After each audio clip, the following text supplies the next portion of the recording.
Fala galera, tudo bem? Guilherme Capão na rede. Aqui a gente vai falar de futebol de verdade e tá começando o primeiro Semana Colorada. Aqui nesse quadro a gente vai pegar a última semana do Inter e falar as coisas mais importantes que aconteceram nela. Os resultados, os jogos. O Inter tá jogando direto duas competições, né? Quarta e domingo, terça e sábado, enfim. Tá uma loucura esse calendário e aqui a gente pega o aparato de tudo que aconteceu e dá uma esmiuçada, algum detalhe que mereça mais atenção, certo? Depois da vinheta, a gente começa.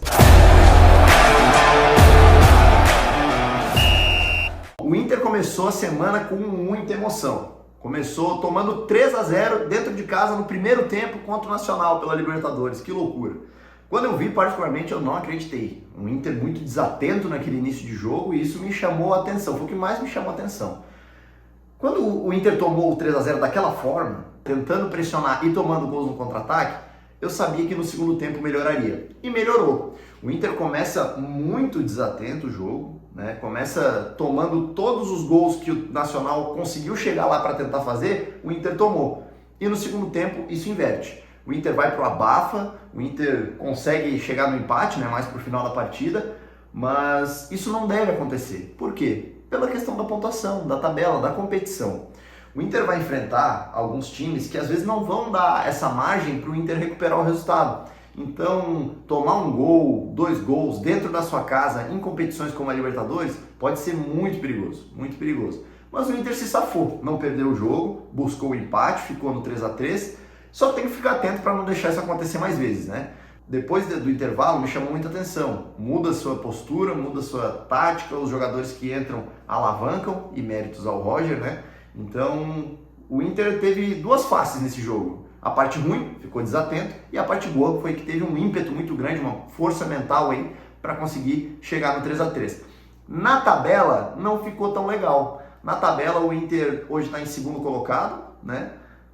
Mas vai para dois jogos fora. O Inter está em segundo na tabela, mas vai para 2 jogos longe de Porto Alegre. Enfrenta o Nacional na Colômbia e depois enfrenta o outro Nacional no Uruguai, né? Então são 2 jogos aí que, se o Inter não pontua e principalmente não vence pelo menos uma dessas 2 partidas, pode se incomodar, porque define a última rodada contra o Bahia no Beira-Rio, que é um jogo duro. Então tem que se garantir aí nas próximas rodadas para dar certo. Mas eu acho que o Inter é melhor que todas essas equipes. Já no sábado, um amasso para cima do Juventude. O Inter sai perdendo de novo, e talvez a gente tenha que tocar de novo nessa questão da desatenção, mas só sai perdendo. E só, porque foi só isso que o Juventude fez. O primeiro gol com batalha. No iniciozinho da partida, inclusive. Depois, nossa senhora, o Juventude parece que acabou, porque não tem mais... A gente vai assistir os melhores momentos do jogo, não tem mais nada do Juventude. É só Inter.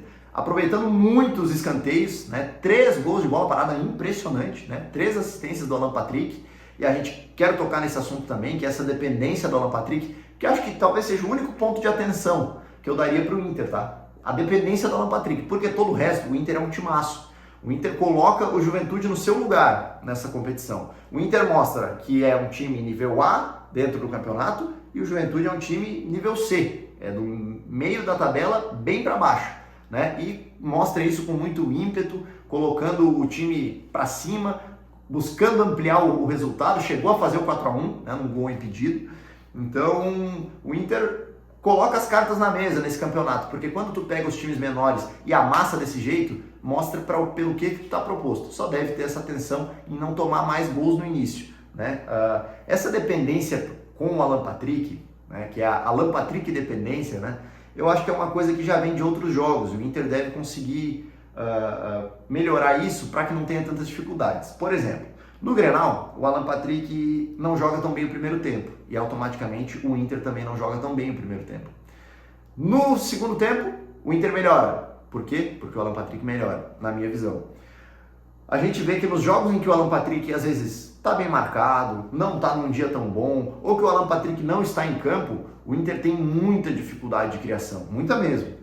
Então isso deve ser um grande ponto. Para quem que vai esse protagonismo? Talvez para ninguém, mas o coletivo tenha que funcionar melhor quando o número 10 não está em campo, né? Acho que esse é o grande ponto. É a única coisa que o Inter tem que melhorar para mim de forma mais rápida, tem que melhorar para logo, porque no resto o Inter é um timaço, né? Bom, já vamos para a perspectiva. O que a gente espera do Inter agora na próxima semana? Ou melhor, o que o Inter espera?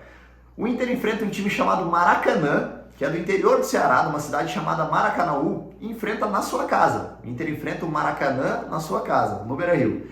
E, enfim, um jogo que deve apresentar alguma facilidade, o torcedor vai empurrar, é num horário bom, né, numa terça-feira, mas não é tão tarde, é 7h30 da noite, então talvez o torcedor consiga sair do trabalho e encher a casa, né, e é uma competição traiçoeira, mas que eu acho que o Inter não deve ter problemas, talvez até poupe jogadores, e eu acho que é uma boa oportunidade.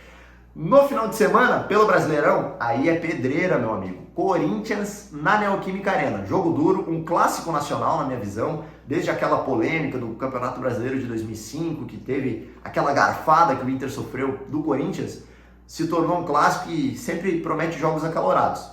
O que eu espero? Tá? Que o Inter despache o Maracanã, até mesmo com seus reservas, não tem problema, e deve fazer um jogo duríssimo contra o Corinthians, sem favoritos, porque o Corinthians está numa má fase, mas lá dentro na Neoquímica sempre é muito forte. E o Inter joga melhor, mas vai para um confronto aí que tem vários temperos que podem deixar o jogo mais quente. E aí, o que tu acha? O que a gente espera desse Colorado para essa próxima semana, hein? Então, galera, é isso. Esse foi o nosso primeiro Semana Colorada, a gente passando um pouquinho pelos assuntos do Inter.